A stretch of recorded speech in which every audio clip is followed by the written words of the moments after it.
Сайн байцгаана уу? Би Гэрэл Паблишны оюун гэрэл байна. 2025 онд Гэрэл Паблишин Эрчээ Спролын Ариунаас ариун бурхан нэртэй номыг албан ёсны эрхтэйгээр орчуулж хэвлэлээ. Мөн Дэн Нортландын Гүн гүнзгийг нүгэл түүний жинхэнэ өөрчлөлт нэртэй номын орчуулгын ажил дуусч хэвлэлтэнд бэлэн болоод байна.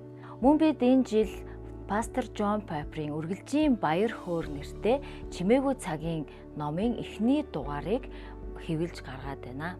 Мөн 2025 онд Гэрэл Паблишин 9 Marks-ийн 8 цуврал номыг албан ёсны эрхийг авч орчуулгын ажлаа эхлүүлээд байгаа.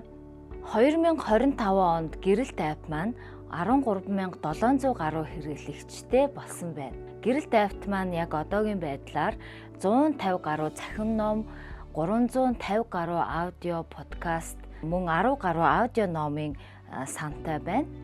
Мөн энэ 2025 онд бид Гэрэлт студийг ашиглалтанд оруулж мэрэгжлийн акустик тохиргоотой мэрэгжлийн аудио студитэй болсон.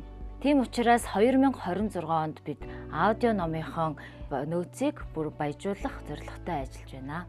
Энэ бүх ажлыг дэмжиж Монголын Христ итгэлийн контентыг баяжуулах, сайн мэдээг хүртээмжтэй түгээмэл болгох үйлсэд хувь нэмэр оруулж байгаа санхүүжүүлэгч, дэмжигч, хамтран ажиллагч та бүхэндээ талархлаа илэрхийлье.